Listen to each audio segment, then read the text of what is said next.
Hello everyone, आप सभी का लेट्स स्टडी टुगेदर में स्वागत है। तो दोस्तों, हम पढ़ रहे हैं हिंदी पेडागोजी फॉर सीटेट के लिए। तो दोस्तों, आज हम पढ़ेंगे राष्ट्रीय पाठ्यचर्या रूपरेखा 2005। तो दोस्तों, आज हम 16 पॉइंट के जरिए जानेंगे कि नेशनल कैरिकुलम क्या था। वैसे तो दोस्तों, नेशनल कैरिकुलम जो फ्रेमवर्क 2005 का था, उसमें तो दिया गया था कि बस्ता बिना बोझ के या फिर रटन प्रक्रिया पर बल ना दिया जाए, बच्चे के डेली एक्टिविटीज के दैनिक जीवन से इसको जोड़ा जाए। लेकिन दोस्तों, आज हम 16 पॉइंट के जरिए जानेंगे उसको। दोस्तों, इसमें था सबसे पहला पॉइंट, प्राथमिक स्तर की शिक्षा मुख्य भाषा क्या होनी, भाषा शिक्षण होनी चाहिए। तो दोस्तों, जो प्राथमिक स्तर की जो शिक्षा है उसको हम मुख्यतः किस में दें कि भाषा शिक्षण में दें, यानी लैंग्वेज पेडागोजी में दें। तो दोस्तों, भाषा शिक्षण में दें। प्राथमिक स्तर के गणित, समाज एवं परिवेश का ज्ञान भी मातृभाषा के माध्यम से सबसे अच्छे ढंग से आसानी से प्राप्त किया जा सकता है। तो दोस्तों, जो प्राथमिक स्तर का गणित या समाज एवं परिवेश था, जो मातृभाषाएं होती हैं बच्चे की, मदर टंग जो होती हैं, उसकी माध्यम से जितने जल्दी से बच्चा सीख लेता है उतना अच्छे से वो सीख नहीं पाता। और जब ये सारी चीजें उसकी मातृभाषा में होंगी तो उसे सीखने में बहुत आसानी होगी। उसका था दोस्तों, प्राथमिक स्तर में शिक्षा का माध्यम सीखने वालों की मातृभाषा ही होनी चाहिए, जिनकी आधार निश्चय ही वे अनुभविक, भाषायिक व संज्ञानात्मक स्रोत होना चाहिए, जिन्हें बच्चा अपने साथ लेकर स्कूल में प्रवेश करता है। दोस्तों, जैसे कि कहने का मतलब ये है कि जैसे कि जब बच्चा प्रवेश करता है स्कूल में तो अपनी मातृभाषा के जरिए प्रवेश करता है। और जब मातृभाषा के माध्यम से सीखने वाले की जो बच्चे होते हैं मातृभाषा के माध्यम से सिखाएंगे तो वो क्या होगा, उसकी अनुभव होंगे, भाषिक, उसका संज्ञानात्मक स्रोत जो होगा, जो उसके कॉग्निशन रिसोर्सेज होंगे, तो उसकी और डेवलप होंगी। और वो अपनी इन सारी चीज़ों के साथ वो अपनी एक्सपीरियंस, भाषिक हुआ, संज्ञानात्मक, उन चीज़ों के साथ वो प्रवेश कर रहा है तो उसे इस चीज़ को सीखने में ज़्यादा आसानी हो जाएगी। उसके बाद जहाँ योग्यता प्राप्त शिक्षक और पर्याप्त अवसरचनात्मक इंस्ट्रक्शनल सुविधाएं उपलब्ध हो, वहाँ प्राथमिक स्तर से ही अंग्रेजी पढ़ाई जा सकती है। लेकिन प्राथमिक 1-2 साल तक मुख्यतः मौखिक श्रव्य कुशलता सामान्य बातचीत पर ही होना चाहिए। दोस्तों, जो योग्यता प्राप्त शिक्षक हैं या फिर जो और पर्याप्त टीचर्स अवेलेबल हैं, वो प्राथमिक स्तर पर अंग्रेजी पढ़ा सकते हैं। लेकिन जो प्राथमिक स्तर होता है उसमें बच्चे को 1-2 साल तक क्या उसकी मौखिक यानी ऑरल, श्रव्य, कुशल, इन सब बातों पर उसकी विशेष ध्यान देना चाहिए।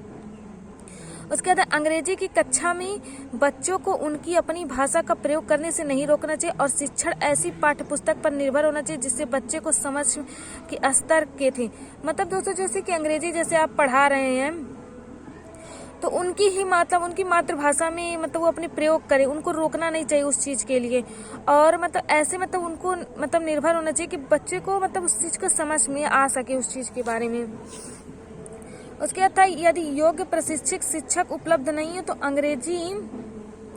अंग्रेजी प्राथमिक स्तर के बाद ही लाई जानी चाहिए और उसे उस तरह से पढ़ाया जाए कि शिक्षार्थी उन बच्चों के स्तर पर तक जल्दी से जल्दी पहुंच सके जिन्होंने अंग्रेजी की पढ़ाई प्राथमिक स्तर से ही शुरू की थी।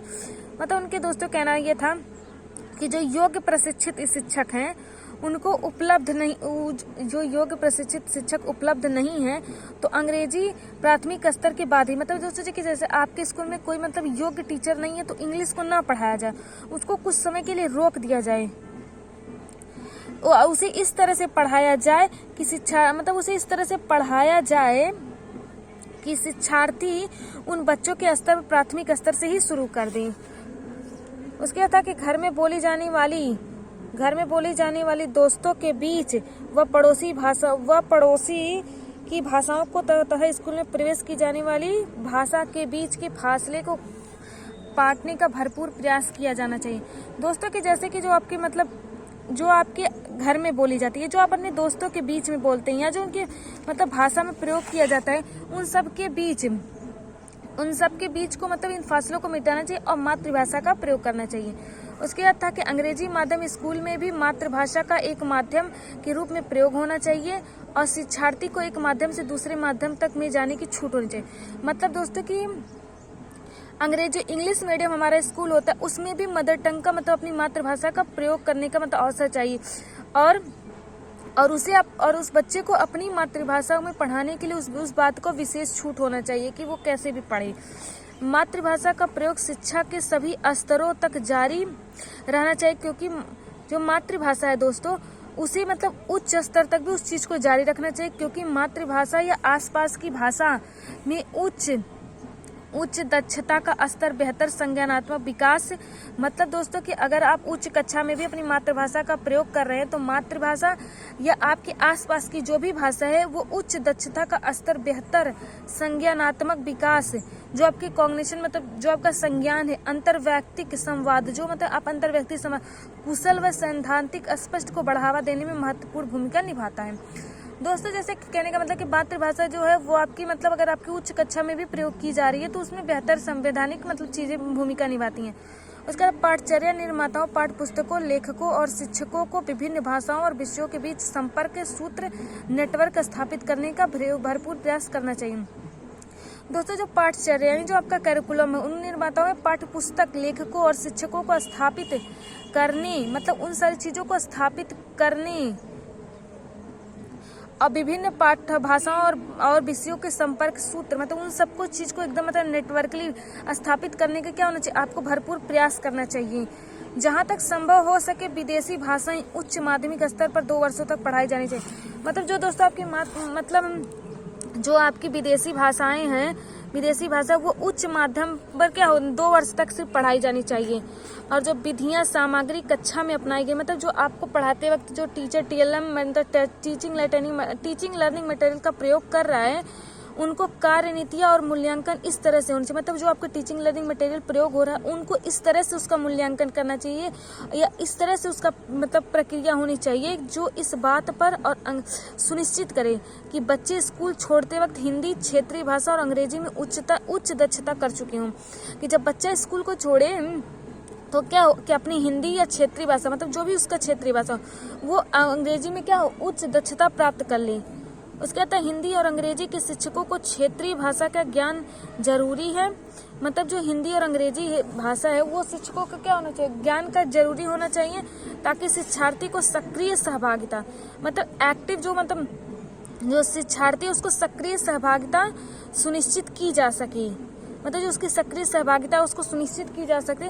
आदिवासी क्षेत्रों में जहाँ दूसरी भाषा की संभावना कम है, जहाँ मतलब जैसे आदिवासी जो मतलब क्षेत्र हैं वहाँ दूसरी भाषा का क्या है जो ज्ञान है, नॉलेज है, उसमें क्या संभावना की कमी है, वह इस क्षेत्र की भाषा जानने वाले शिक्षकों को शामिल करना अत्यंत जरूरी। मतलब जो आदिवासी हैं जहाँ पे मतलब इस भाषा को जानना बहुत ही असंभावित है, वहाँ भी इस बात के लिए वहाँ के उन शिक्षकों को इस बात के लिए शामिल करना चाहिए। भाषा शिक्षण के मामले में संपूर्णतावादी होलिस्टिक रूप से अपनाने की जरूरत है। जो आपका भाषा शिक्षण का मामला है उसमें क्या होना चाहिए, होलिस्टिक रूप से उस चीज को अपनाने की जरूरत है। अब विविध संदर्भों में भाषा प्रयोग पर आधारित पाठ्य पुस्तकों को शिक्षण का आधार बनाना चाहिए। जो विविध आपके संदर्भ है उसमें भाषा प्रयोग पर क्या करना चाहिए, आधारित उस मतलब उस चीज को पाठ्य पुस्तक को क्या करना चाहिए, एक आधार बनाना चाहिए। पढ़ने की आदत को प्रोत्साहित करने के लिए यह जरूर मतलब जो आपका पढ़ने की आदत है उसको प्रोत्साहित करने के लिए क्या करना है कि प्रत्येक स्कूल में या पुस्तकालय मतलब जो आपका स्कूल है जो आपको मतलब आदत मतलब एक आदत डालनी चाहिए पढ़ने के लिए, वहाँ पे क्या हो एक पुस्तकालय हो जहाँ बच्चे को अपने पाठ्यक्रम के अलावा मतलब जो आपका सिलेबस है उसके अलावा अन्य सामग्री पढ़ने व लिखने के लिए भी प्रेरित किया जा सके। मतलब दोस्तों के कहने का ये कि जो आपका मतलब पढ़ने का आदत उसको मतलब प्रोत्साहित करें, मोटिवेट करने के लिए क्या हो एक स्कूल में लाइब्रेरी हो और उस लाइब्रेरी में क्या हो एक पाठ्यक्रम के अलावा कोई अन्य सी सामग्री हो जिसको आपको पढ़ने में इंटरेस्ट आ सके। और लास्ट आप भाषा सीखने में या सिखाने की तरीका के क्षेत्रों में छोटी छोटी शोध परियोजनाओं को बढ़ावा देना चाहिए। मतलब दोस्तों जो आपका मतलब जैसे आपको भाषा शिक्षण के मामले में आपको सीखने या सिखाने के तो मतलब छोटी छोटी जो शोध परियोजनाएं होती हैं उन चीजों को क्या होना चाहिए, बढ़ावा देना चाहिए। तो आई होप दोस्तों आप सबको ये 16 पॉइंट नेशनल करिकुलम फ्रेमवर्क की समझ में आयो। Thank you for watching.